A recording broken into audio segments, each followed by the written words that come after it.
Breaking చూస్తున్నాం. AP మంత్రివర్గ సమావేశం ముగిసింది. సీఎం చంద్రబాబు అధ్యక్షతన జరిగిన కేబినెట్ భేటీలో పలు కీలక నిర్ణయాలు తీసుకున్నారు. ల్యాండ్ టైటిలింగ్ యాక్ట్ రద్దు బిల్లుకు మంత్రివర్గం ఆమోదం తెలిపింది. కొత్త ఇసుక విధానం, పౌర సరఫరాల శాఖ 2000 కోట్ల రుణానికి ప్రభుత్వం గ్యారంటీ తదితర అంశాలకు ఆమోద ముద్ర వేశారు. నూతన ఇసుక విధానంపై త్వరలో విధివిధానాలు రూపొందించనున్నారు. రైతుల నుంచి ధాన్యం కొనుగోలు నిమిత్తం ఎన్సీడీసీ నుంచి 3200 కోట్ల రుణానికి వ్యవసాయ సహకార కార్పొరేషన్కు ప్రభుత్వ గ్యారంటీ మంత్రివర్గం ఆమోదం తెలిపింది. ఈ నెల 22 నుంచి అసెంబ్లీ సమావేశాలు నిర్వహించాలని కేబినెట్లో నిర్ణయం తీసుకున్నారు.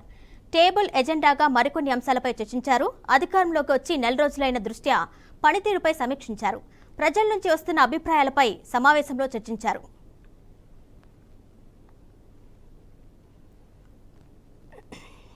సీజన్ కోసం వచ్చే సీజన్లో రైతులకి ఇబ్బంది లేకోకుండా వారికి చెల్లించాల్సిన డబ్బును చెల్లించడం కోసం 3200 కోట్ల రూపాయలని కొత్తగా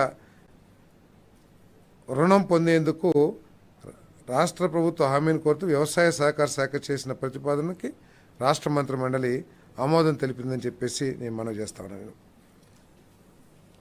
అదేవిధంగా రాష్ట్రంలో ఉన్న క్రాప్ ఇన్సూరెన్స్ గురించి కూడా మరి చర్చ జరిగింది.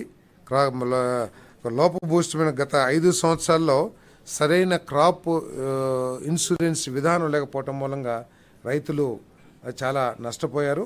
కేవలం ఒక రబీకి చేస్తే నెక్స్ట్ క్రాప్కి లేకపోవటం, అట్లా లోపభూయిష్టంగా ఉన్న విధానాన్ని గత ప్రభుత్వం అమలు చేసింది.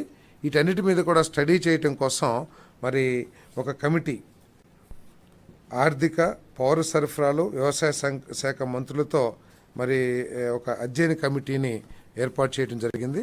ఆ కమిటీని వెంటనే ఒక నెల రోజుల్లో నివేదిక ఇవ్వాల్సిందిగా కూడా సూచన చేయడం జరిగిందని చెప్పేసి మనం చేస్తాను.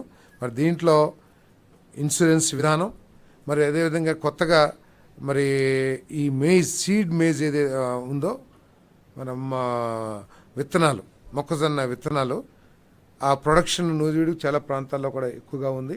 దానికి చాలా ఖర్చుతో కూడుకున్న వ్యవసాయ విధానం, దాని మీద కూడా మరి ముఖ్యమంత్రి గారు స్టడీ చేయమని, మామిడి రైతుల ఇన్సూరెన్స్ కూడా స్టడీ చేయమని చెప్పేసి కూడా ఈ కమిటీకి తెలియచేయడం జరిగిందని చెప్పేసి మనం చేస్తా ఉన్నాను. అంతేకాకుండా కౌలు రైతుల గురించి కూడా చర్చించడం జరిగిందని చెప్పేసి మనం చేస్తాను. ఎందుకంటే కౌలు రైతులకి పూర్తిగా ఆర్థిక సహాయం బ్యాంకుల నుంచి అందట్లేదనే అభిప్రాయాన్ని ముఖ్యమంత్రి గారు మరి కేబినెట్ చర్చించడం జరిగింది. మరి రాబోయే రోజుల్లో తప్పకోకుండా దాని మీద ఒక స్టడీ చేసి ఈ కౌలు రైతు కార్డులు ఏవైతే ఉన్నాయో ఏ విధంగా ఇవ్వాలనే దాని మీద వాళ్ళకి ఎటువంటి ఇబ్బందులు లేకుండా సులువుగా రుణాలు అందించడం కోసం ఎటువంటి విధానాన్ని తీసుకురావాలనే దాని మీద అధ్యయనం చేయమని చెప్పేసి కూడా ముఖ్యమంత్రి గారు సూచించడం జరిగింది. వచ్చే